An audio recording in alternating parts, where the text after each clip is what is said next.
doctoral research on unconscious ecological alienation and its impact on the psychesoma. It's a study in environmental psychophysiology, hermeneutic phenomenology, and depth psychology.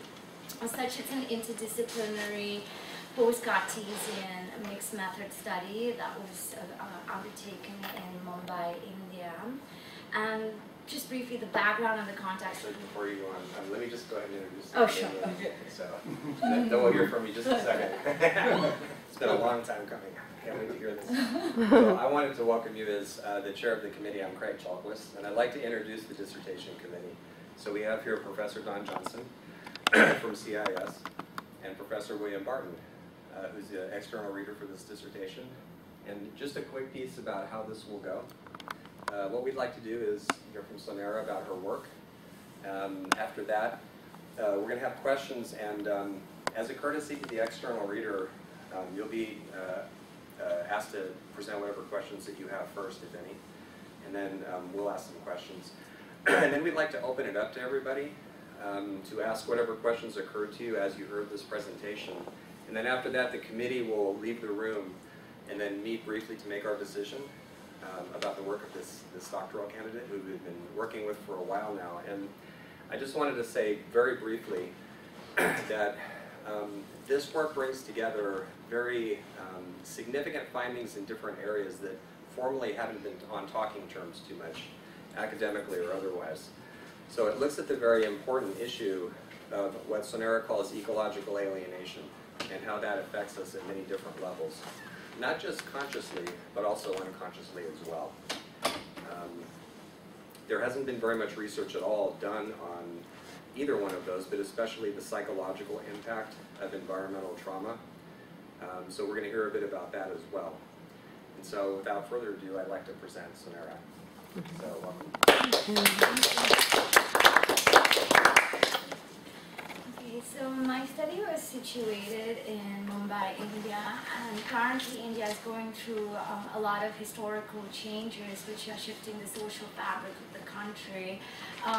Since 1991, industrialization, consumerism, and urbanization are ritualized in the name of national development, and this has deep ecological consequences.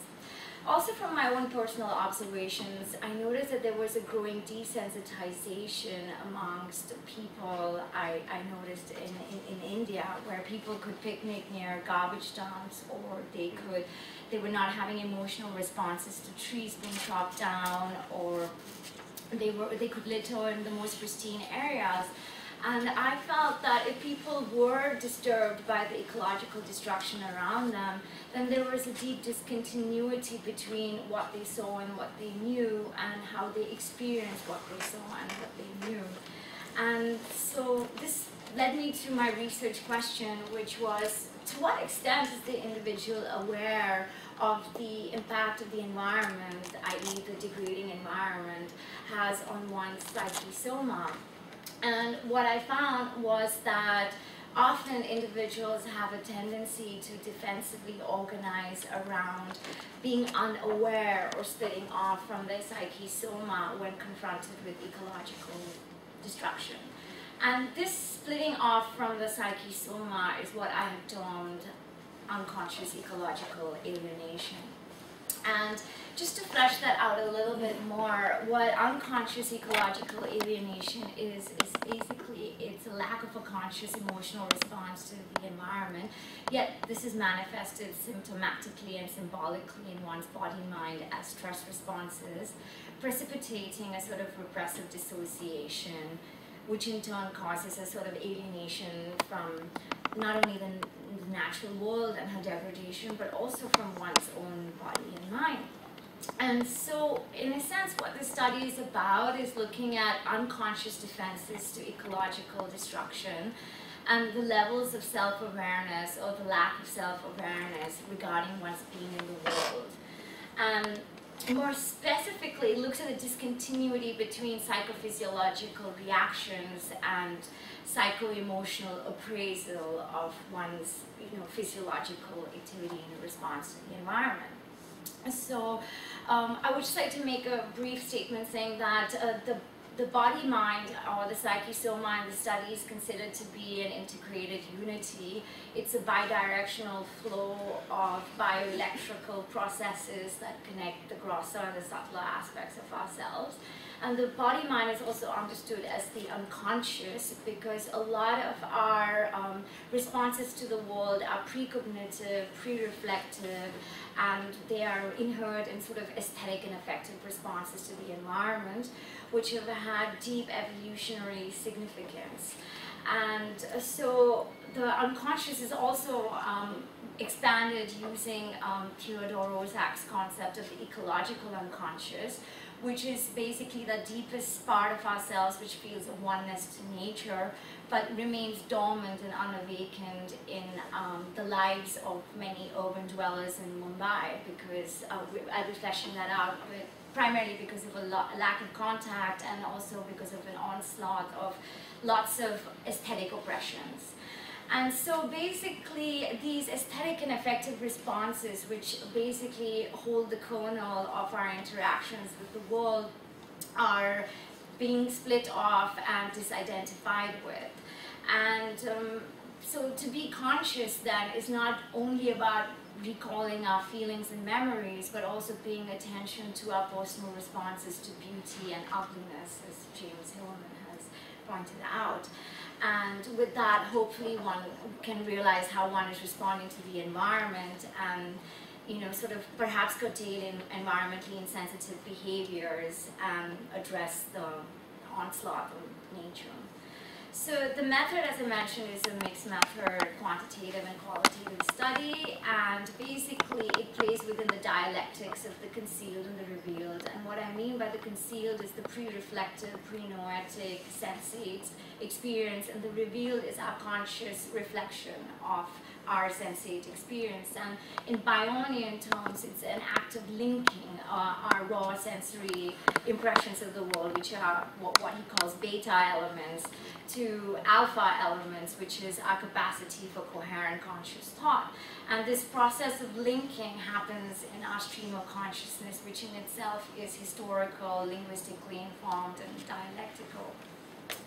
And so basically, environmental psychophysiology, which is the quantitative leg of this study, is a subset of psychophysiology. Psychophysiology being a discipline which looks at the brain-body interrelationships, and environmental psychophysiology looks at environmentally induced physiological changes, which are motivationally driven.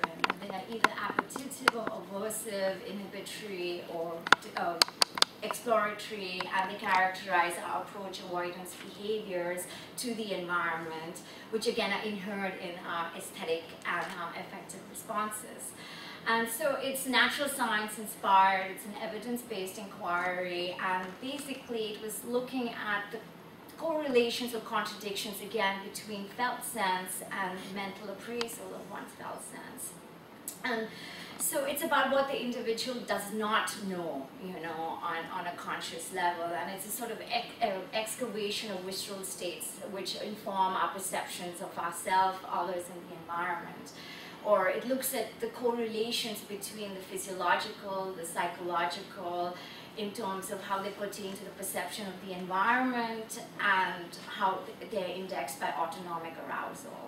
So it's a monitoring of our mental, emotional, and physical apprehension of the world through a quantification of psychobiological processes.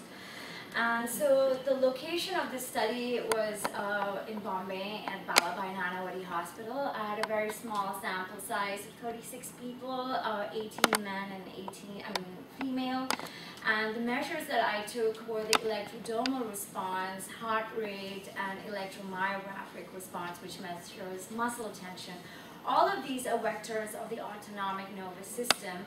I'd just like to mention and say that EDR, electrodermal response, is the master measure of the study, and the other two measures have just been correlated with the electrodermal response, which basically is the sort of activation of our eccrine glands on the palmar surfaces of our hands.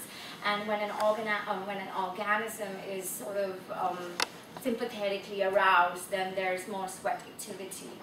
And so it's also a very sensitive measure of arousal, and it's kind of implicated with psychological and cognitive appraisals of one's experience, and also by that, the environment. And just another word about arousal, it's a very broad spectrum term. It can be electrocortical, autonomic, and behavioral, and I have looked at it specifically in terms of the autonomic responses to the environment.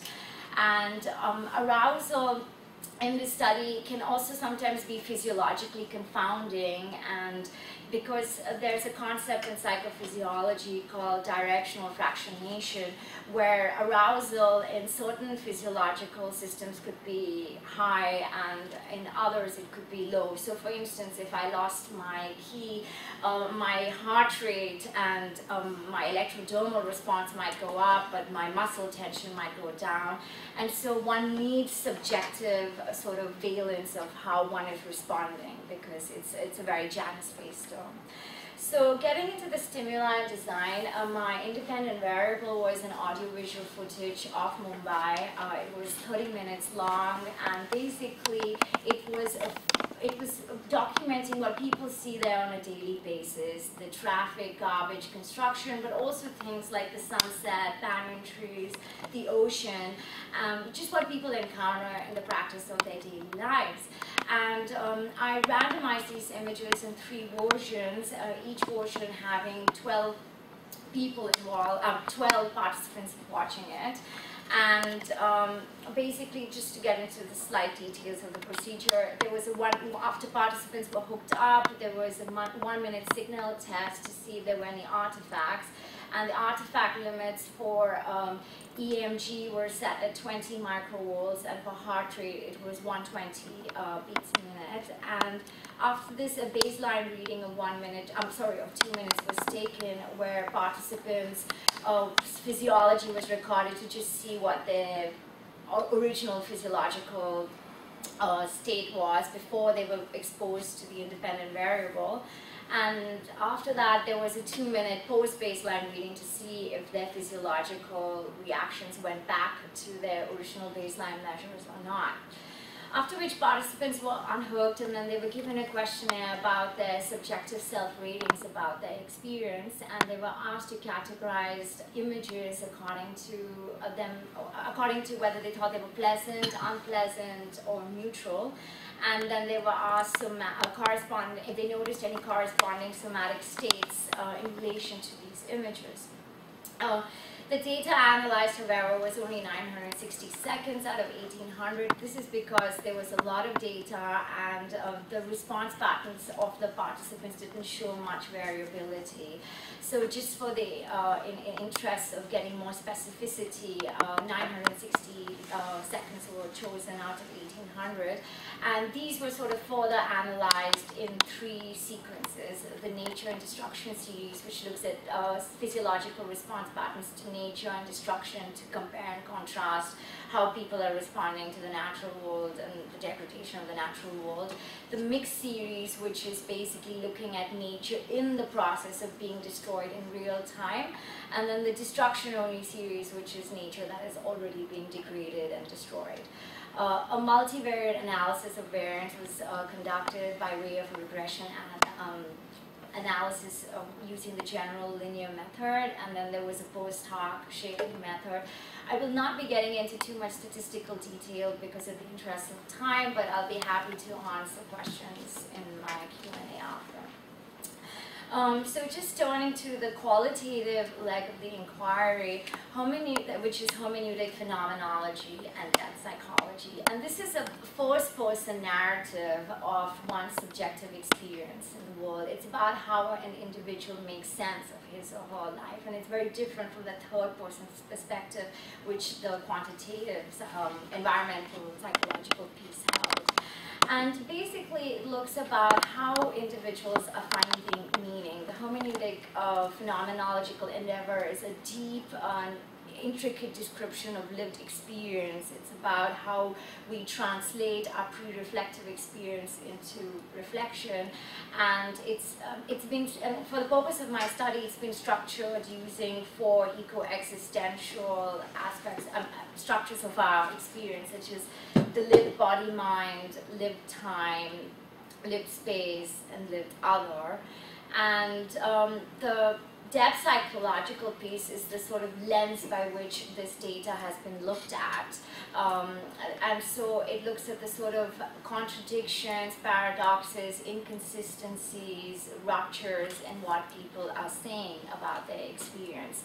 And so, in a sense, it's about what the individual knows about the experience. On the other hand, it's also giving sort of leeway to see what is being left out about what an individual knows about their experience.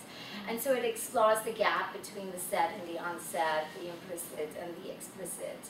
And so the relationship of noesis, or self-knowledge, is traced to that of noema, which is the being in the world. And so these are just the lived structures of which the hermeneutic inquiry was organized around. That's body, mind, space, time, and other. And the locations of my interviews were very divergent. The first was an emotional on a very busy, noisy street, and the idea was to kind of really submerge people into the chaos, heat, noise, pollution of the city. This was then contrasted. It was to curate a contrast with an environment that would be just exactly the opposite of that, which was a botanical garden in Mumbai. And it was about highlighting or sort of really amplifying the difference between these two environments. And the time period between the first 2 interviews, which was the immersion on a busy sidewalk and the contrast in a botanical garden, was 24 hours. But results were being taken concomitantly with the quantitative side of the quantitative piece of the research. So after the quantitative study was undertaken, I did the 2 interviews. The third interview, which is eco-anamnesis in a quiet indoor space, is basically was taken 6 months later to see what emerged in the participants' experience. It was sort of help them digest, integrate what they recalled or they remembered or they recollected of being in a busy urban street environment and in a botanical garden. And just a word about eco-anamnesis, it's a term that was inspired by Freud, who talked about anamnesis as a sort of therapeutic recollection of lost traumatic events. And an eco-anamnesis is being expanded into the context of eco-trauma, and it's about, again, a therapeutic recollection of what people experienced in terms of when they were confronted with ecological destruction. So it's a backward glance an individual gives to his or her experience over a period of time. The participants were selected were 4, 2 men and 2 women. I've changed their names to protect their identity. And the procedure was semi-structured interviews with 1 master question, asking people to speak about their experience in as much detail as possible, and then people were given supporting questions to sort of flush out the 4 structures of eco-existential experience, which was their understandings of their body in these environments, their understanding of space and the environments they were in, time, and their relationship with other people. And the data analysis, the interviews were then transcribed verbatim, and then they were thematically organized according to these 4 structures, and the focus was on the inner subjective experience of the person. After which the data was then triangulated, or what I mean by this, that they were combined, the sort of quantitative subconscious autonomic reactions in people's understandings of them were sort of interfaced with the more thick descriptions that came from the phenomenological piece. And of course, being the researcher, I was looking at what was being left out and what was being, sort of edited out of their experiences, and what were the occlusions in their experience. And basically the points of contact between the 2 studies is that you know, we have subliminal body states, which are sort of integrated with mental constructs. And these dynamically interact with the environment and at times produce maladaptive coping mechanisms. And so basically, what I found was that unconscious ecological alienation is founded in a very complex repressive process. In itself, it's a dissociative act, but it's founded on an initial act of repression. And I have sort of delineated this repression as the repression of beauty, the repression of beauty, where dissociative cognitive dissonance, and repression as a sort of evolutionary maladaptation. In a sense, all these repressions bleed into each other and happen simultaneously. I just sort of delineated them separately for the purposes of theoretical clarity. And basically, the repression of beauty, just to sort of speak about that, what I mean by beauty is actually the natural beauty of Gaia, of the world, just for the purposes of this study. I mean, I know beauty is it's a much bigger word, and people can use it in different contexts, but just for here, it's just looking at the aesthetic, the positively toned aesthetic responses to the natural world. And the word aesthetic in itself comes from the Greek word asthenomai, which means to perceive. So aesthetic pleasure literally means pleasure that's derived from sense perception. And so this aesthetic, positively toned aesthetic responses to the environment are on a macro and a micro level repressed in the urban environment. On a macro level, it's because the desire to be in nature is thwarted because of the lack of accessibility. I mean, you have to drive out for miles to be in something close to wild nature. And also there's a dearth of green spaces for people to really go to. On a micro level, which is more subtler, is about how individuals sabotage themselves in terms of granting them access to natural landscapes and nature. And what this ultimately tantamounts to is a sort of a sensorial repression, because the apprehension of beauty is a polysensory experience. All our senses are engaged when we're in the natural world: sight, sound, smell, touch. And so what's happening is that in Mumbai, people spend, as David Orr says, more than 95% of their time indoors. They're running around between apartments, offices, shopping malls, restaurants, hotels, movie theaters, and it's almost akin to a sort of Dasein sensorial repression. In the sense, it's like living in a sensory deprivation chamber in many ways. And so this is undoubtedly sort of repressing our positively toned aesthetic responses to the world. And by that, it's also repressing that core of ourselves which feels a oneness with the natural world. So just sort of moving on, what's interesting is that I had asked people to categorize images which they thought were pleasant in the audiovisual footage, and participants across all the different groups basically enumerated features of the natural environment as their aesthetic preferences. But interestingly enough, there were also some responses which said that the bridge, the shopping mall, and buildings actually also were part of their aesthetic preferences. And this is really interesting how features of the built environment have creeped into concepts of beauty. And Ulrich, in a study in 1993, which was conducted in Nigeria, sort of talks about how urban and rural Nigerians were exposed to certain slides which had wild landscapes and which had suburban homes, wealthy suburban homes with a minimal amount of natural content. And people actually preferred the slides with the suburban homes.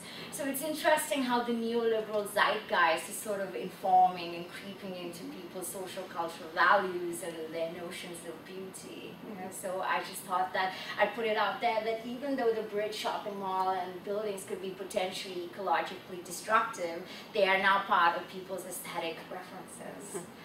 So just looking at the sort of environmental psychophysiological results in relation to the repression of beauty, I'm going to here in this section talk about appetitive responses or positively toned aesthetic responses to the natural world. And, so three groups emerged from the psychophysiological results. One was the pleasant response group, which was a group that identified feeling particularly pleasant responses to the audiovisual footage. As you can see, there were 9 of them. 2 men and 7 women, and what is really interesting that they were actually non-reactors. They had a very sort of flat, disengaged, disembodied, switched off response to nature. And I will be showing this on my graph, but they had no electrodermal response, or actually really no electrodermal response to the nature imagery.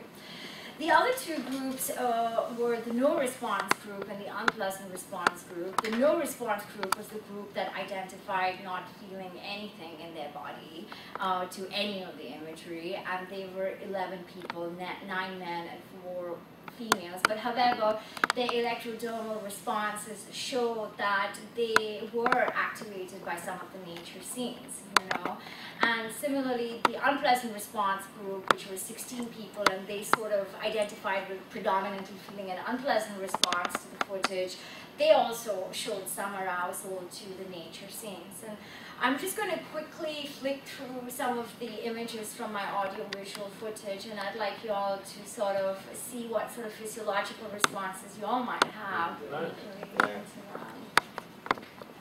So this is all about... Yeah.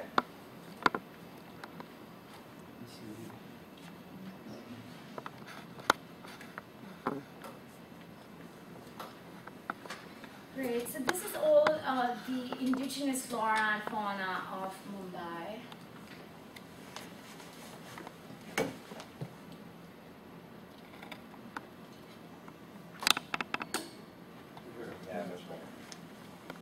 And this was a particularly interesting shot where both the no response and the unpleasant response group actually indicated a positively toned aesthetic response or an orienting response. Would you say that again? I missed it. This tree was where the no response group and the unpleasant response group actually physiologically responded in a positive way with an orienting response. Which is generally arousal in EDR, but a deceleration in heart rate. And this one.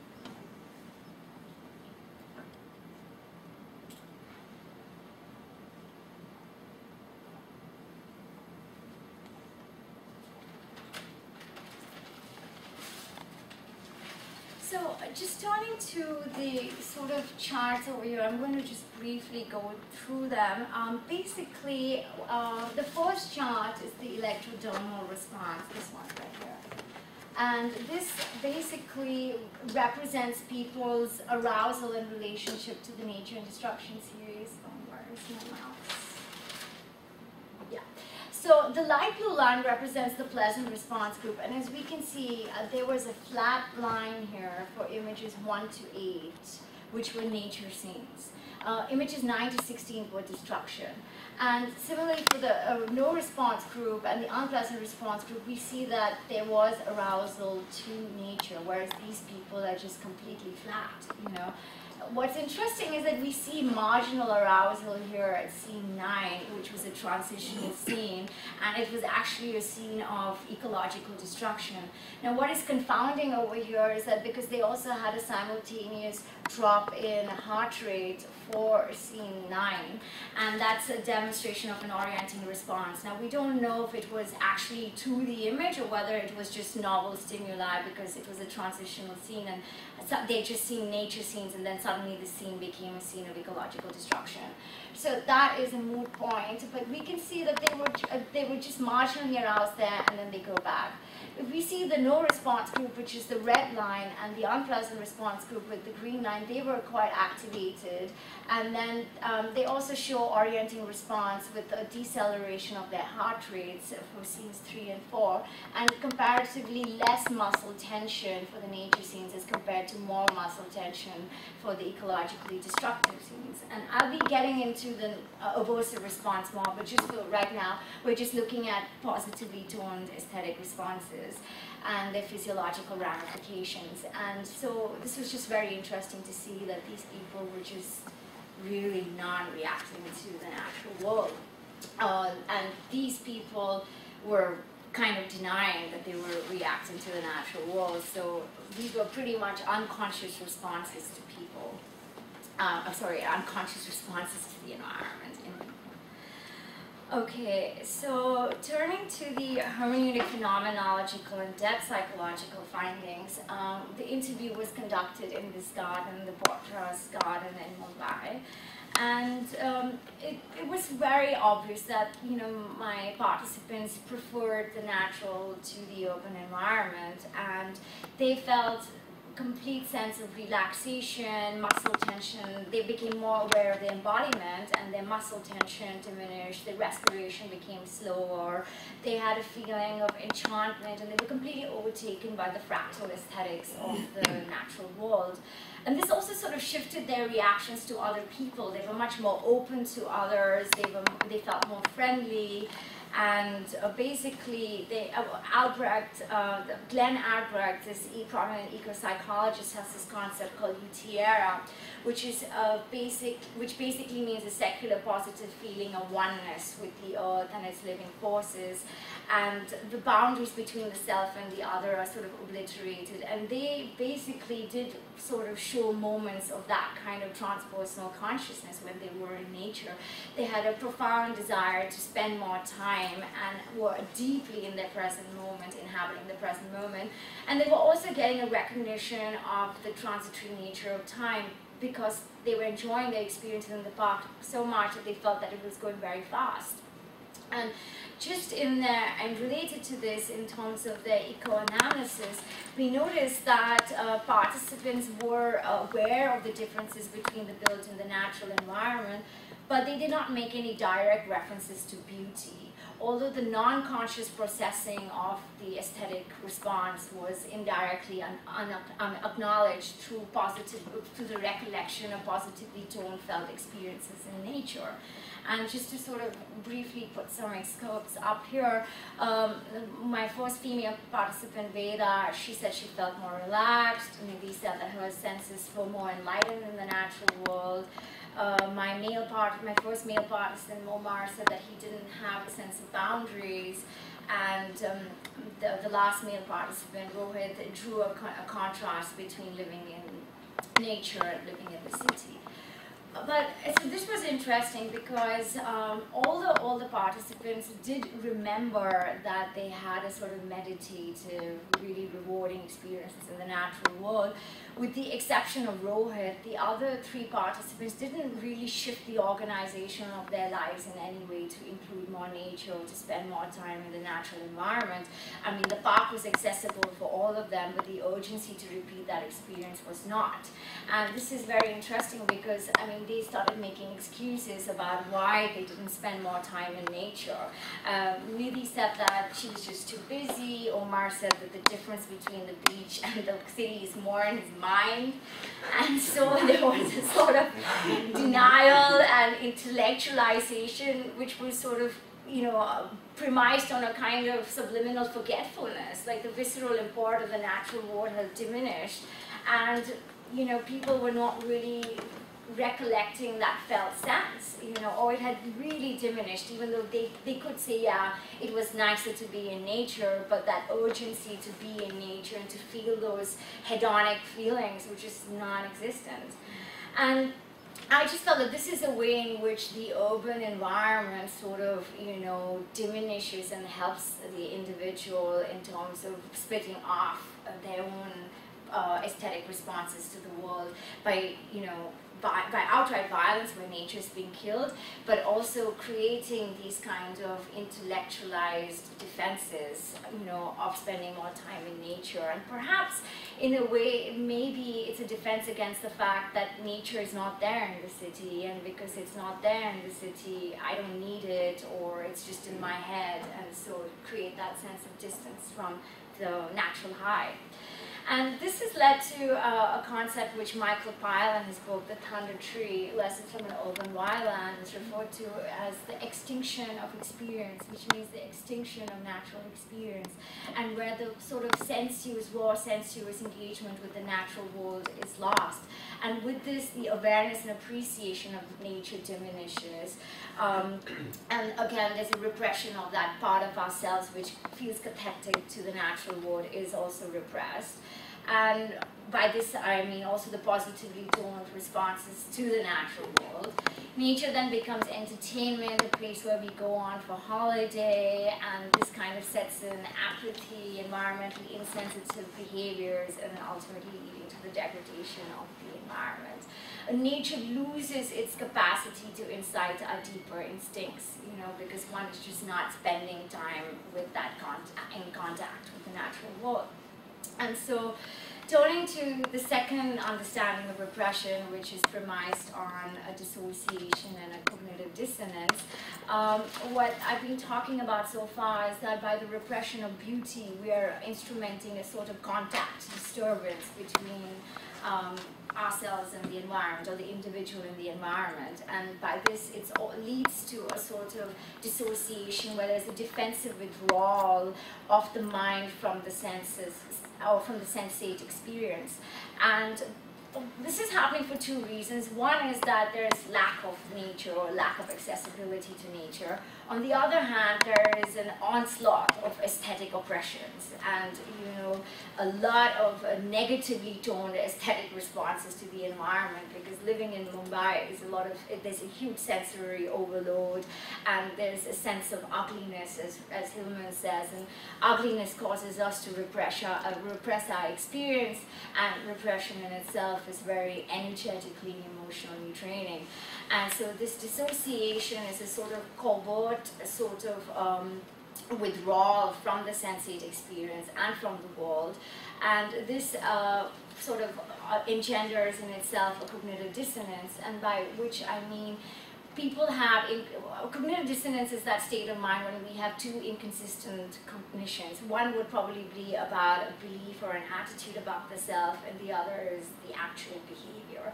So just to kind of put this in more concrete terms, for instance, if I think I'm a charitable person and a beggar comes to my door and I deny him money, then I'm creating a state of cognitive dissonance in myself between my understanding of myself as a charitable person and then my not giving a poor, needy person some financial assistance. Now this causes a lot of uncomfortable tension in the psyche, and it has drive-like properties that really need to be dissipated. And people often try and dissipate this, and the way they would do this is, while it's difficult to change a cognition of one's behavior, it's easier to change one's attitude. And so I'll be like, I don't really need to pay him that much. I didn't have to give him money. I pay my taxes. There's a welfare system out there. You know, he might be using this money for drugs, and create that narrative to sort of relieve that cognitive dissonance. And just to sort of contextualize this within the context of ecological alienation, the cognitive dissonance here is between the disjunction between what we're actually feeling and then the mental evaluation of our experience, or the split between arousal and valence. And while it's difficult to completely change our somatic responses because they happen instantly on very little information, it's easier to sort of shift our psychological processes of our experience and so make it more digestible and more palatable. And 20 participants out of 26 manifested this sense of cognitive dissonance. That's 55% of my participants, namely the pleasant response group and the no response group. And again, as I mentioned, the pleasant response group, there were 9 people, and they were very under-aroused and very marginally aroused to the ecological destruction around them. One could say that they were dominated by a parasympathetic response. They were flat, very similar to trauma survivors who kind of sort of inhibit the sensory feedback from their body and experience the world as bland and meaningless from a defensive perspective. And so the beauty in nature did not really move these people, and nor did the destruction really disturb them. So I was just curious to what exactly were they feeling the pleasant response to. Moving on to the no response group, that's 11 people, and they also sort of really embodied a deep split between what they were feeling and what they were thinking. In a sense, this group had a stress response, and they were actually quite sympathetically innervated, and they had a trajectory which is very similar to the unpleasant response group, which was actually the only group that had a consistency between their psychophysiological readings and their mental appraisal of what the experience was. And both the no response group and the unpleasant response group had steadily increasing EDR and EMG responses to the ecologically destructive scenes. So just to kind of get into the aversive responses quickly, this is for the 4th series. This is the Nature and Destruction series, and I'll just flick the images by again quite quickly.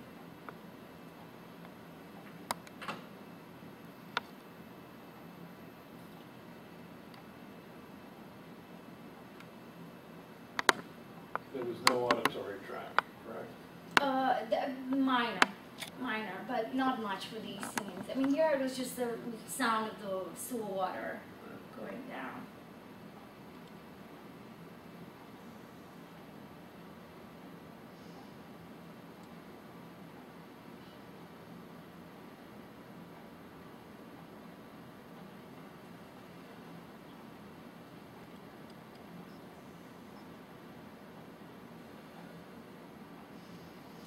So just looking here again very briefly, we see that there was arousal for the pleasant response group for scenes 9, 10, and 11, which were the ecologically destructive. So they did kind of wake up for those 3 scenes, but then sort of went back down. Their heart rate also seemed to have decelerated, although their muscle tension seemed to go up. So there was some kind of aversive response, because you see that their muscle tension does kind of increase. For the other 2 groups, you can see quite obviously that their muscle tension is exponentially accelerating in response to these ecologically destructive scenes. And we can see that the pattern of EDR arousal, while they sort of switched off when the pleasant response group reacted to scenes 9, 10, and 11, they went back to their arousal as the ecologically destructive scenes started progressing.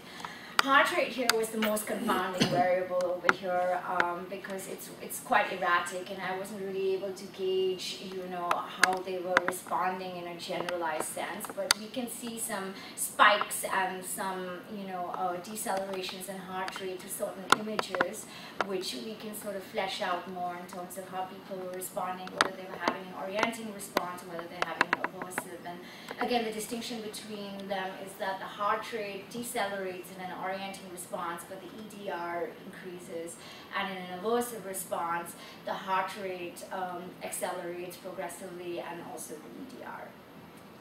Now, just turning to the mixed series over here, we see that, again, these are the images which showed some amount of an aversive response.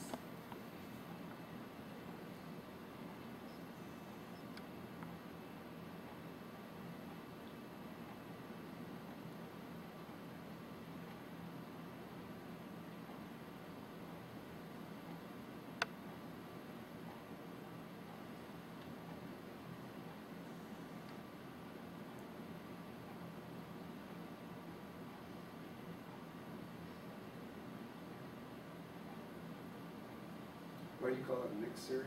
Oh, because it's looking at nature in the process of being destroyed in real time. Yeah. So there's some elements of nature and then the creeping destruction in it. And this was actually in a national park.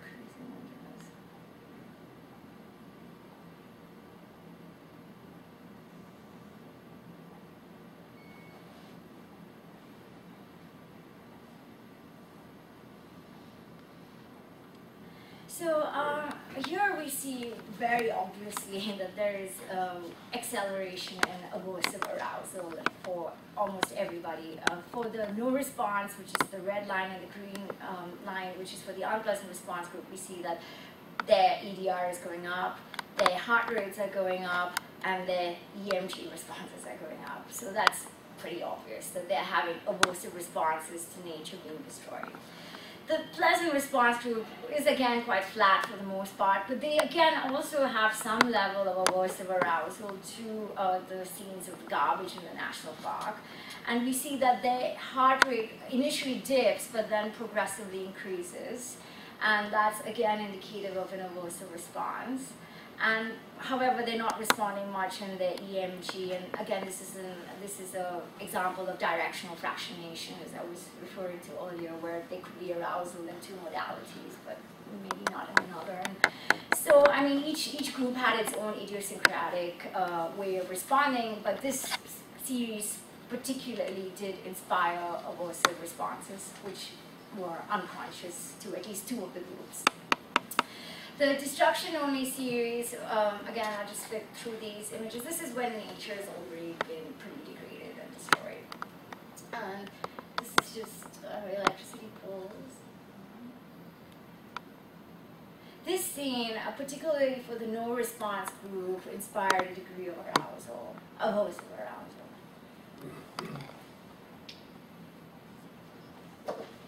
But remind me, the soundtrack they're hearing is through speakers, or they actually have headphones on? Oh, they had speakers. Speakers.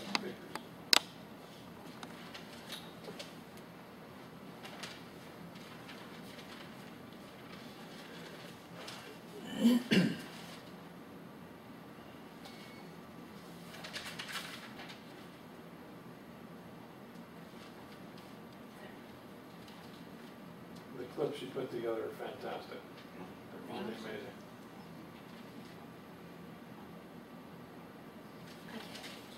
So looking at the destruction-only series, we're seeing again there's arousal for ecologically destructive scenes. Although it's up and down in terms of the EDR for the no-response group, the unpleasant response group has an increasing electrodermal response, so they're spot on that they're really not liking what they're seeing. The pleasant response group also has marginal arousal to the destructive scenes. And we see again with heart rate, this is quite confounding, but there is a slight increase in heart rate for the no response group, although for the unpleasant response group, heart rate goes down. And vis-a-vis muscle tension, there clear rises in muscle tension for the no response group and the unpleasant response group, and actually also for the pleasant response group.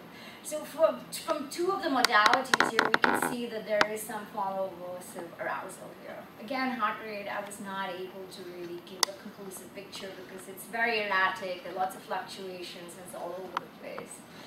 So, I mean, the pleasant response group is showing some arousal, but we can see it's very marginal. You know, I mean, these are really minor fluctuations in the electrodermal response. You know, so I mean, they were really not engaged. So the irony of the no response group is that although it shared the stress response of the unpleasant response group, it exhibited the cognitive dissonance of the pleasant response group. You know. And just to kind of summarize what each group was experiencing or feeling, was that the pleasant response group had a no response or a dead response. The unpleasant response group had an unpleasant stress response. And the no response group also had an unpleasant stress response. So basically, both the pleasant response group and the no response group exhibited a disjunction between what they were feeling and what they said in their self-ratings on the questionnaire. And so there's this sort of dissonance over here, they contradicting what their actual physiological experience was. And getting into the hermeneutic, phenomenological, and depth psychological findings, this is where the interview took place, actually right over there. And this was the scene, and it was about in the afternoon where it was really hot, and there were lots of noise and toxic fumes coming from cars, and it was quite an intense space. But so there was again cognitive dissonance in the participants, which I will be fleshing out. Okay, basically, and they were sort of splitting from their from their physiological experience, and the contact between the self and the world was felt to be uncomfortable. And this was done by displacing their experience onto the second and third person. So often when talking about themselves in the first person, they would be, instead of my body, they would say your body or the body. And this was a sort of subliminal distancing and stepping back from the experience. Fight or flight responses were activated. They wanted to leave, and they articulated feeling disruptive, defensive, aroused, whatnot. However, what's interesting is that, even though they felt the aversive response to the environment, they didn't really know the specifics of their corporeal experience. A lot of them had to really think, what were they experiencing? And this is very interesting. If self-experience and world experience is the same, and if one's corporeal state is one's existential state, then this is a telling factor about how people were situating themselves and were completely awash in a sea of disorientation. And so Nidhi felt muscle tension in the chest, but she didn't feel vulnerability in the body. Omar would rather stop breathing, but was breathing normally. And Rohit felt jolted and peaceful at the same time. And so knowledge of the self and the world was made unavailable or was unavailable. And if the individual is conceptualized as a series of open contacts, and when the capability of contact is being thwarted, then the experience of the self and the world becomes fragmentary, disorganized, and subject to resistance. And so in the eco-analysis, there was again a loss of visceral report, lack of clarity, again intellectualization of their experience, why they weren't in nature, or how they were feeling, again a linguistic displacement onto the second and third person, and all of this was done subliminally and non-consciously. Again, just to kind of give these excerpts, she found that she didn't really know how she felt, the difference between the street and the garden. Her somatic sensations were too subtle. Nidhi felt that she had to consciously accept the environment, and that made her body feel less tense and more relaxed. Omar again didn't remember the difference, and he felt the difference was really in his head, and he had not paid attention to the breath, not my breath. And similarly, Rohit felt the body in the city tightened up as opposed to his body tightened up. And so there was a sort of pseudo-integration of alienated ego existential experience, by which I mean was the sort of, just to flush this out, there was a defensive withdrawal of the psyche from their body, from their sensate experience, and by that I mean the world. And this sort of masked a sort of emotional and perceptual withdrawal from the world, which was done by concomitant, simultaneously unconscious distractive activities. So on the one hand, there's a sort of withdrawal from the sensate response, and then awareness of this withdrawal was sort of split off against with the use of technology, and I'll be getting into that in a few minutes. And so that masked the experience of repression, and that was the fundamental act of dissociation, where first there was a repression and then a sort of distraction from that, so then one split off from one's awareness that one has actually repressed something. And this kind of leads to a sort of pseudo-regulation of eco-anxiety, eco-trauma, which they're feeling on a non-conscious level, and this leads to a false self-organization and integration of the self. And just to quickly go back through my last section, basically, so we've been talking about that the individual is sort of under the onslaught of negatively toned aesthetic responses, and these are played out as implicit stress responses. And from an evolutionary perspective, this is the repression of our biophiliac and topophiliac responses. And for those of you who don't know what these terms are, biophilia is basically our innate affinity to bond with all living organisms in the world, and topophilia is a broadening of this term by the scholar F. Yuan, who includes inanimate features of the natural landscape as well. So it's mountains, rivers, hills, whatever, not only the animals and the trees. And this leads to, so we're repressing these innate, the adaptive significance of these tendencies to make affective bonds with non-human others and places. And I mean, how it's going to impact us in the long run is still to be seen, but in the short run, this has led to a lot of dissociative coping mechanisms in the city, which again instrument further repression of these biophiliac and topophiliac tendencies. And this is very interesting because the individual in the city is in a sort of subliminal state of being hyper-aroused because the nervous system is continuously evaluating the environment for risk. And this is happening in a sort of part of the brain, the reptilian part of the brain, which is non-conscious. And so we are unconsciously defending against this constant fight or flight activation, which is happening in response to the environment. And again, this was just a summary. 55% had a perceptual withdrawal and cognitive dissonance. They were cheating themselves of actually being aware of what was going on. They were editing out incoming stimuli. What was uncomfortable and disturbing was an inconvenient truth. And as Laura Seval says, perhaps it was emotionally and cognitively expensive to pay attention to our fractured state of affairs. And so the conscious acknowledgement of disturbing perceptions and sensations was just not there. And again, the hermeneutic phenomenological and depth psychological findings, we see that there was a not knowing of one's experience, ambiguities, occlusions, and this was really interesting because the body is our experience in the world, and so people just were not knowing how they were responding, and this is perhaps because they were responding in a very uncomfortable way, so body and world were not being consciously experienced. This led to the thwarting of the exploratory drives or our positively toned aesthetic responses, and this led to avoidant, aversive, and defensive reactions to the environment. Now, the way we coped with these sort of negatively toned aesthetic responses to the environment is through defensive maladaptations by being indoors most of the time, as most people in Mumbai do, and the other is the distractive use of technology. And this is, shifting our brains and the way we communicate, and it's facilitating a repressive dissociation. Other authors, like Castrillon, have spoken about the digitization of the psyche. Paragrams has spoken about this notion of videophilia. Richard Liu has spoken about nature deficit disorder, and these are all sort of instrumented on these two things, being indoors and using technology to distract oneself. And these are, again, just examples from my participants talking about how they use technology, iPod to block out sounds, AC in the car, again, headphones to block out the sounds, and this leads to this sort of subliminal enactment of environmentally insensitive behaviors.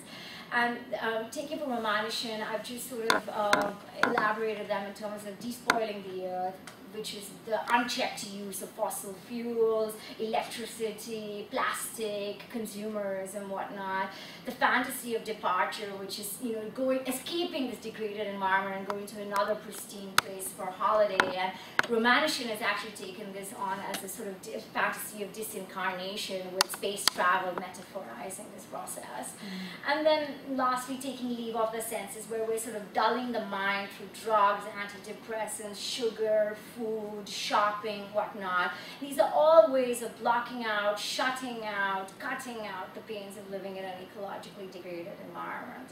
And so in some, we have negatively toned, tacit, affective, pre-verbal responses to the environment around us, and then we have defensive, intellectualized narratives that contradict those affects.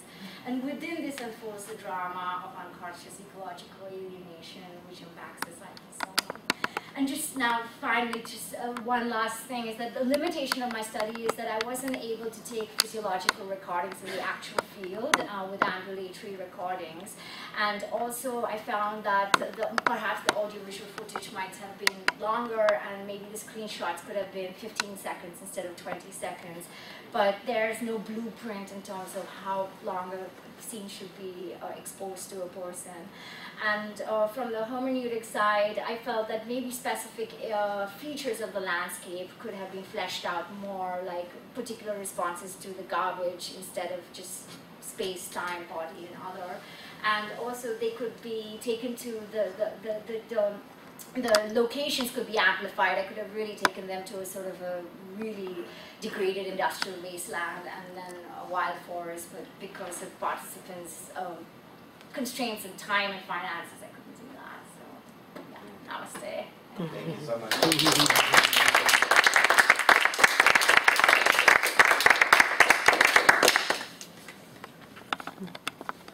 So, questions from the committee, starting with Dr. Barton. Congratulations. I noticed in my notes I first linked up with you in March 2010. And I want to compliment you on your passion for the topic, your thoroughness. I made a lot of comments on the CIIS forum here. And I've already suggested to you some of the things I feel like you need to clean up in the paper itself. And I really admire your tenacity to stick with it. It's a very difficult topic, and you taught me a lot. I wrote down some of the terms that were kind of new to me: this existential autism, repression as an exhausting process, the psychic numbing, living in these environments that happens. You had another expression, humans as necrophiliacs. I like that. And this whole dissociation, the alienation and estrangement from one's environment. Waking up to the ecological crisis. So I thank you. I don't have any other questions to add. I just want to congratulate you. The stimulus that you put on those DVDs is fantastic. It's incredible. That itself is a contribution. Thank you. And there are scenes in there that I definitely had arousal and had to repress in order to continue watching some of that, particularly that scene of the river where the black goo is just flowing out. I mean, it's just unbelievable. Yeah, that's intense. Thank you. I have some questions. I loved it also. I just thought it was a fabulous and very unusual piece of work. Unusual in its comprehensiveness and the comprehensiveness of two worlds that are so far apart, the humanistic and the empirical. And my first question is about that. It's so unusual in that you have done such a great job both with the empirical side and the humanistic side or the phenomenological side. I wonder how, if you could reflect a bit on what it's like, what do you think each contributes to the other in retrospect? Okay. Like if you had not done one part, what would how they compensate for each other? complement. How they like if you complement. had not done the quantitative side, or if you had not done the qualitative side. Right, okay, that's a good question. From the quantitative piece, I feel that a lot of our experience is unconscious and we are just not aware of it. You know, however mindful we can be, there's sort of subtler, pre-reflective emotions which are difficult to capture from a first-person subjective perspective. You know, in terms of like, this was sort of a kind of like a hermeneutics of suspicion, you know, kind of looking at, but what exactly are you feeling, you know, which you're not going to be able to tell me.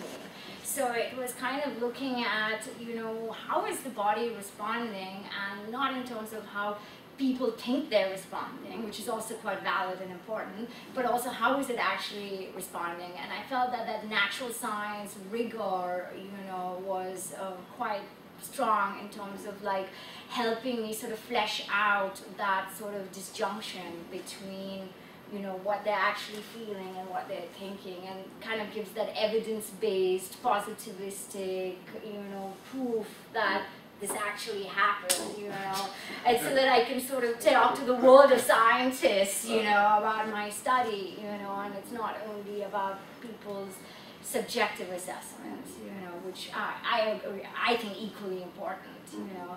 And from the hermeneutic perspective, I felt that, you know, how did people also understand their experience was equally important as how their body was responding in a non-conscious way in terms of how it was processing the environment, you know. And I felt that, you know, people also needed to be agents in terms of how they were explicating their process, and I wanted a more participatory sort of feel to my study, because I just didn't want to be studying about others out there as objects, you know. I needed the kind of counterbalance of like, but this is how I'm making sense of this phenomenon as well. And I think bringing them together compensate, because I feel each one is kind of incomplete without the other, you know. And I felt that each one sort of compensated for the lack, the dryness and the sort of, you know, technical details were kind of compensated with the rich kind of subliminal, I mean subjective, emotional, feeling tones which people could articulate. And I felt that, you know, the study would really be incomplete without them, you know, because I don't feel, I mean, I could talk about each of them in terms of unconscious ecological alienation and talk about linguistic displacements, and then for the others I could talk about how they didn't really experience their body. But I felt that together, the marriage together created a much more alchemical connection, you know. Great, thanks a lot, that's great. So the other larger question I also wanted to ask you was about the, let's see, how can I put it, your choice of these scholars you dealt with. It struck me that you didn't pick any Indians. Yeah, that's interesting. And you have both the ancient philosophical tradition, which you could have turned to, or, as well as contemporary eco-theorists. Many of them are quite amazing. So I'm curious as to what your choice, why you chose okay, to so do one like of them, Heidegger. Why pick Heidegger? yeah, that's a very interesting. Well, I was partly also, it was also an exercise in terms of looking at comparative Western concepts which developed in the Western world, and how they would you know, how I could categorize phenomena I saw in India in terms of these categories.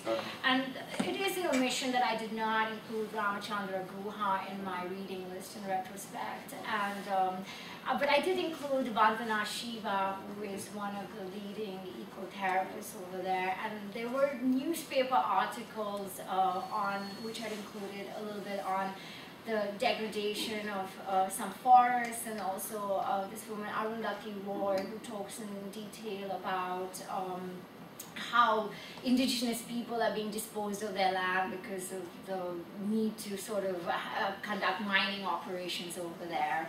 So it was kind of looked at it from that perspective, and I wanted to include some of the pantheistic sort of religiosity which India has, but I also wanted, although my studies centered in Mumbai, I wanted to have more universal application or more universal sort of translations into other, you know, developing economies and emerging markets where they might have similar sort of ecological assaults.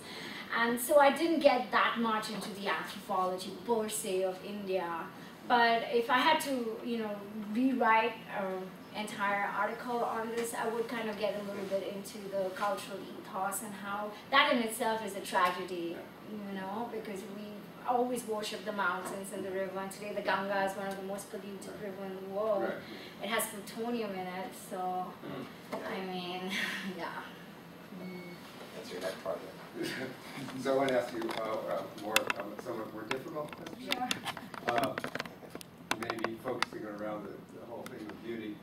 I don't know how it plays out in India, but one of the things that plays out certainly in the United States is the difference between the African American culture and white culture in terms of environment. So I think of this passage in Toni Morrison's Jazz, where this young couple who are sharecroppers in the South come to New York, and they get off the subway at 125th Street, and suddenly they're taken by the beauty of sounds, of people.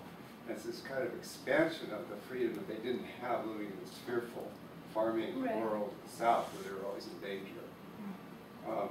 So this, the kind of a class cultural phenomenon about opening certain kinds of beauty.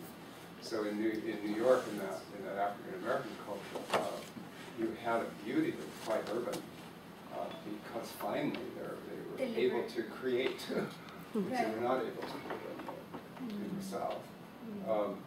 So I'm sure that, well, you mentioned Arundhati Roy, I'm sure that plays itself out in India, but I think in your future we're kind of looking at the economic class and the cultural piece is very important in terms of the beauty way. Yeah. No, I completely agree with you, and yeah, I could have sort of, spelled out a little bit more about the ambiguity of being in an urban space, because it is an escape from patriarchy and caste brutalism and homophobia and things like that, And yeah, I agree. It was much more of a critique of the urban environment, and I didn't situate it in terms of social justice, which is something I could address, in my view, especially. That's wonderful what you know. It's really great. Many things to say, develop. I have a few questions.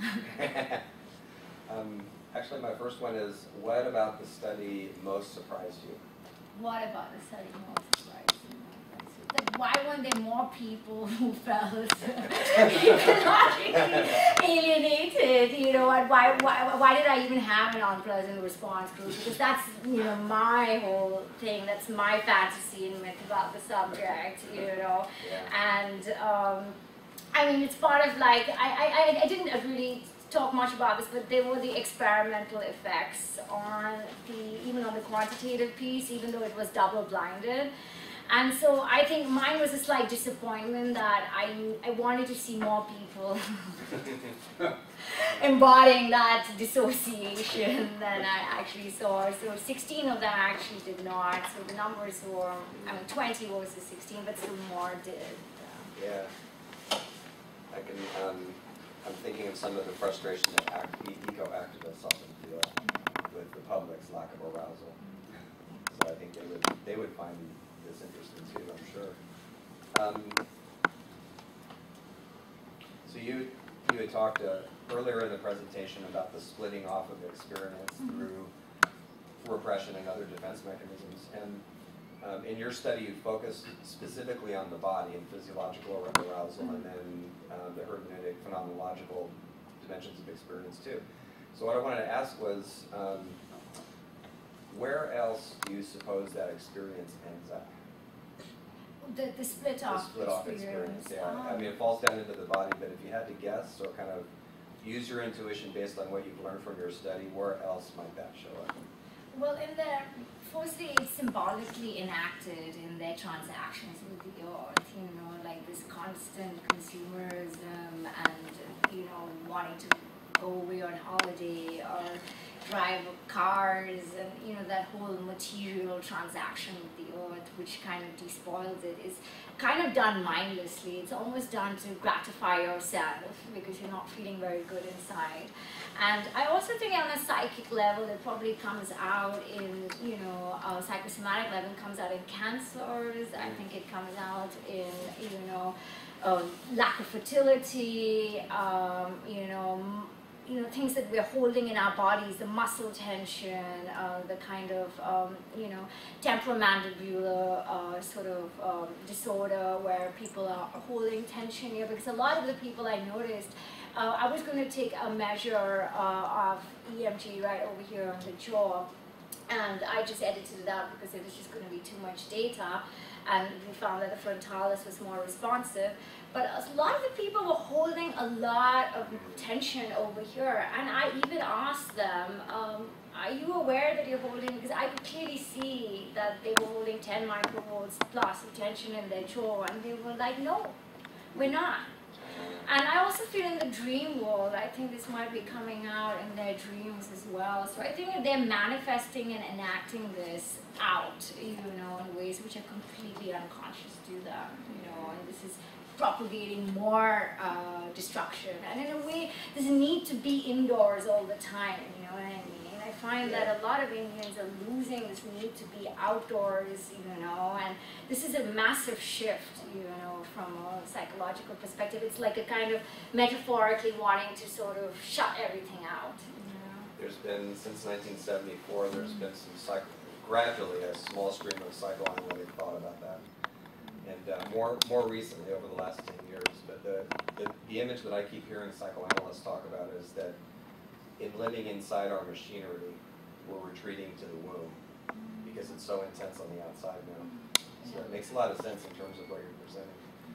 And a third question, so if you put on a depth psychological lens for a moment and you think about those physiological responses that really, when I was looking at the graphs, really stood out for me with the heart. So the other ones were like there was a peak in the transitional scenes and stuff, but the heart ones usually were like up and down. You know, so what is that? How do you respond to that? That's a very interesting question. And especially, oh, sorry, just to add one quick piece. Especially the initial reaction of a fall in heart rate. So generally, from a physiological perspective, a fall in heart rate means relaxation. That's a slowing down of the rate of the heart. Like in yoga, you know, the breath will slow down, and this will slow down the heart rate. You know. But it can also, I feel like, and when you're tense and you're stressed, it can go up. But I feel also on an intuitive level that it could also be a sort of distancing or sort of like an emotional shutting down in a way as well, you know. And I noticed that in the heart rate goes up and down, where there were scenes which were really provocatively, ecologically disgusting, then yeah, it did go up. But for some of them, the heart rate was going down, and I think it's because they were, you know, either disengaging or, you know, not having a slightly indifferent sort of response, or, you know, kind of like switching off, I would say. How would it resonate at all to suggest that it's a temporary heart failure that we're seeing? On a symbolic level, that it's a temporary heart failure.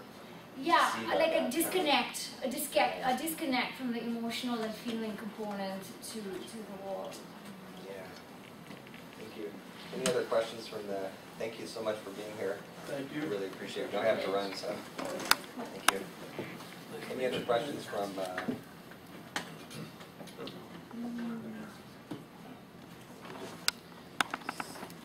you. I really appreciate it. Thank you very much. Appreciate it. Thank you. Talk to you soon. Take care. So at this point, I want to open it up to other people. So any other questions from anyone else in the room? Hi. Really beautifully done. You know, I've heard you speak in a number of classes, and I've always been impressed just with the brilliance of your mind. And it's really neat to see your really excellent mind come in on this and take all these different facets and bring them together. Really, really well done. Just a lot of work too. I'm interested in two things. So let's take this one first. You mentioned it a moment ago when you talked about, you know, Ganga being this really holy place, and it's wildly polluted, especially around Varanasi. Really, if you had brought in the spiritual aspect of nature, you know, you could bring in Sarnath, where, you know, Deer Park and the Buddha, or you could, or the, you know, the Bodhi tree, if you're sticking with Buddhism, or you could bring in the Ganga and Shiva and all that. You could bring in that aspect of the Indian culture, and I wonder how much more people would respond to the destruction of nature in that context. Yeah, that's a very interesting question. I feel like there's been a firstly, I think what's happening with this new liberal overtaking of India is the social cultural fabric is being disrupted. So younger generations are sort of, I would say, are also experiencing a slight cultural genocide, you know, and I feel that the focus from from spirituality is now shifting to materialism. So, I mean, while people feel like the Ganga is sacred, she can still be damned for hydroelectric projects, which is actually happening right now, And, the government is very not really talking about. It's actually Vandana Shiva addresses that issue, and she says that because of this ecological destruction and the ravages of neoliberal capitalism, which are really tarnishing the ecology, it is going to deconstruct the belief in the Ganga as a sacred river. Because now, when people are going to start bathing in the river more and drinking from it, they're going to start falling sick. And when that's going to happen, that's going to really problematize how could this sacred river become now an open sewer, really, And that adjustment, is going to be quite traumatic for people to reckon with. And I think it's slowly happening in the country. And similarly, like they used to, in Maharashtra, there was a culture of having sacred groves of trees, and you could not chop out the grove because the gods used to live there, and especially the banyan trees where Shiv lives, And now, again, people are looking at it more from the economic, opportunistic point of view, especially the younger generations. And, it's okay to chop off that tree if they can get more money, And the monetization of the economy is shifting those social, cultural belief systems in the country. And similarly, we have a festival for Ganapati where they take him to immerse in the water. And this is an ironic example of how a religious festival is promoting environmental destruction, because they create plastic, non-biodegradable effigies of the elephant god. And then these are dumped into the ocean, you see. And of course, there's a huge, people are not thinking, oh, we made a plastic Ganpati and it's going to screw up the marine ecology. That's not even there, So there's lack of information. And also, historically, India, people used to eat on banana leaves, and the cups of the chai were made of clay. So even if you ate them and you threw it out, it didn't really make a difference. But also the material mediums are shifting, and now they're eating out of plastic. And that whole translation from an anthropological perspective is that they're not connecting that if they're eating from something that it's dirty if I throw it out. And I think Mary Douglas is an anthropologist who says that what is garbage or dirt is just matter that's displaced, you see. And so they're not making those connections, Okay. The reason I'm asking about bringing in the spiritual aspect is because I'm sort of an innate problem solver. It's like, how can we do something with this, right? I guess I'm really curious, when you talk about cognitive dissonance and blocking arousal, or not acknowledging or being out of sync with it, so that you're not actually expressing it or experiencing it, I'm curious what you see as a possible means to experience that, to help that come in so that there's more authenticity with their experience. Yeah. Oh, I think it would be actually learning to sit and tolerate those uncomfortable experiences to begin with. And that is the actual major defense, because I think once people actually started sitting with those disturbing emotions, it would sort of start shifting how they were responding to the environment. A lot of the time people are just switching off. I have a personal ecological wound around this, where a garden I grew up in was ransacked and an illegal skyscraper stands as a place there. And one of the people who were the perpetrators of this was actually a relative of mine about my age who actually did this.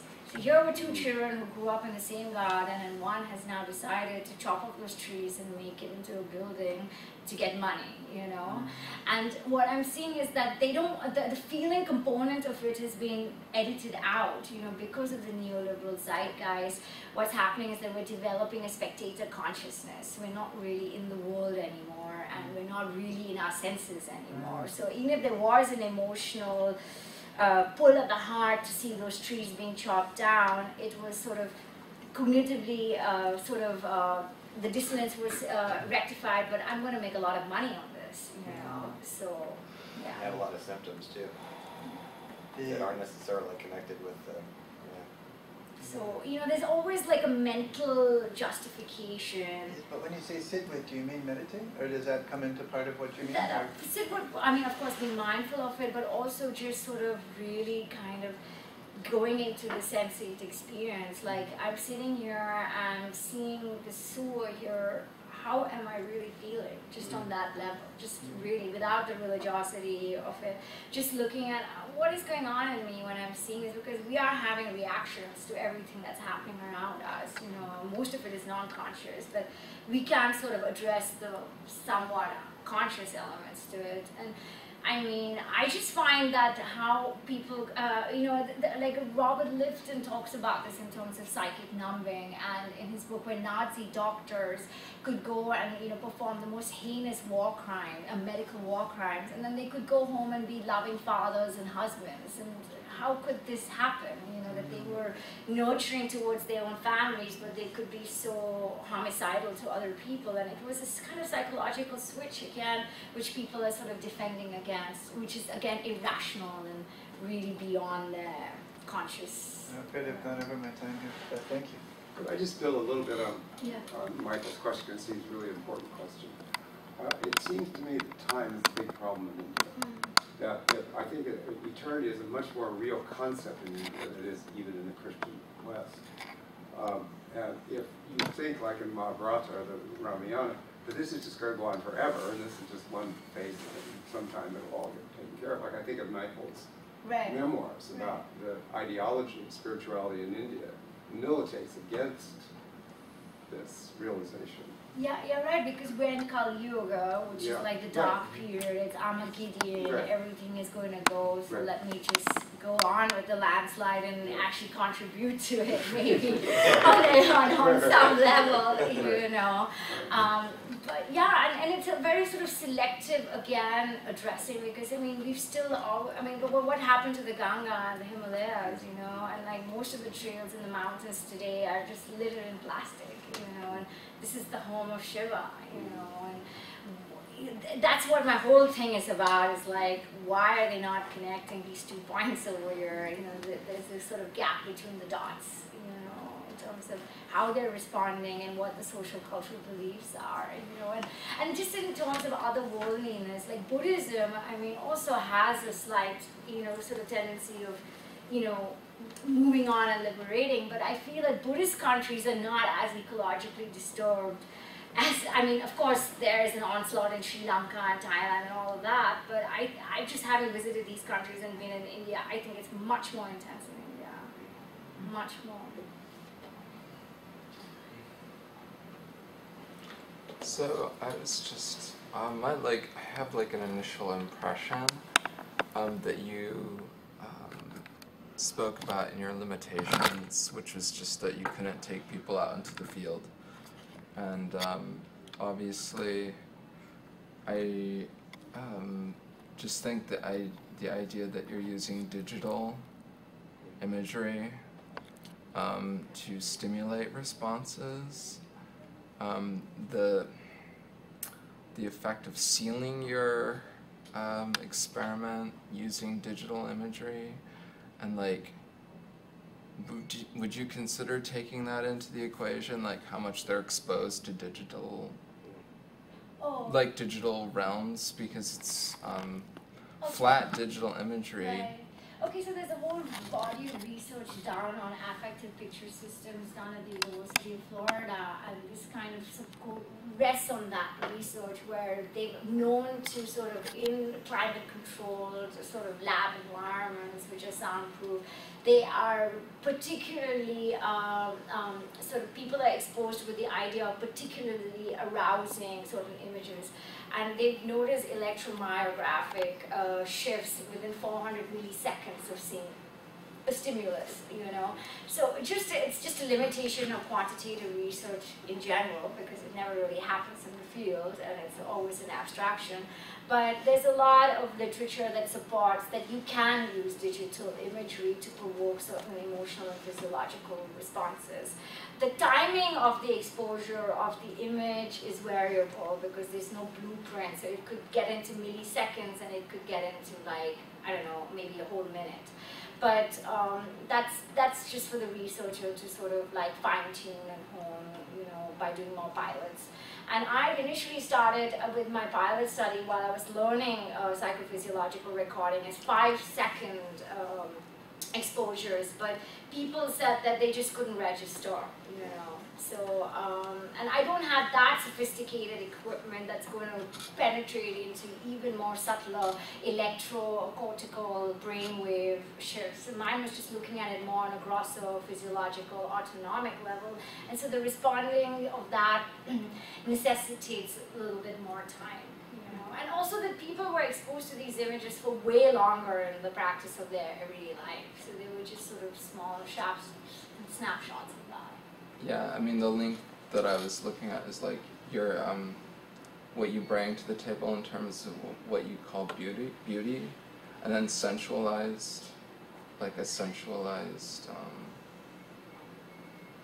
more centralized component. Because then you could ask, well, like how many images are these people do they experience of nature that might come through like a screen, and like so, but that's not to say that what you're doing is really awesome. It's like it definitely packs a punch, and it's good for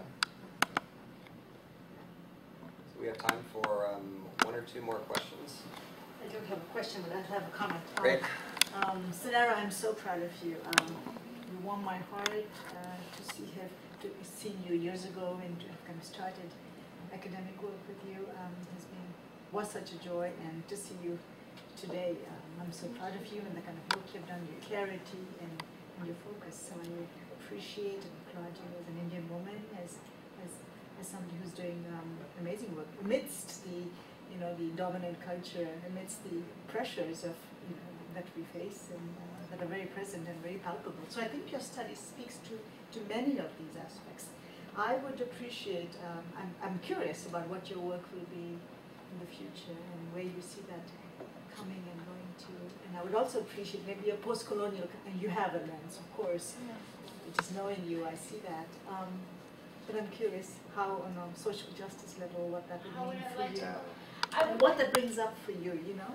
Yeah, so. Just from I would like to do more therapeutic work with people in nature, you know. On a personal level, I feel that people who are suffering from traumas and diseases such as cancer and autoimmune diseases need to have that natural component in their healing process, which is not really there in most mainstream institutions in India. And also, I would like to do some environmental conservation work because I feel I'm very, very perturbed with what's going on in Mumbai and in India in general, and sort of bring more awareness. I mean, I would like to make this into a more palatable, sort of almost a magazine article for people to read and sort of start realizing that it's not just that I don't care that those trees are being chopped down, but it's actually going to affect me on a really negative level by having a stress response, and a stress response makes any pre-existing medical condition worse. Mm-hmm. So, people seem to think that, by being in the car or being on I'm distancing myself from the environment. It gives the delusion that we are distancing ourselves from the environment, being in an apartment or in a car, but in effect, such a disconnection is just not possible. We're very much in the world, and what's happening outside is also happening inside, and sort of bring that, I feel people are sort of really sort of not instructed in finding those connections, and so, because most people think, why do I care? I mean, yeah, it's sad that that tree got chopped down, but how is it making a difference to me, personally, but they sort of have that unconsciousness that it's actually going to make a difference to you, in ways in which you're not aware of, and that sort of stems from that delusion, ignorance, again, psychological defenses against the destruction around that. Thank you so much. We're going to, we've already conferred a bit with Dr. Barton, so we're going to step out of the room for just a minute, and we'll be right back.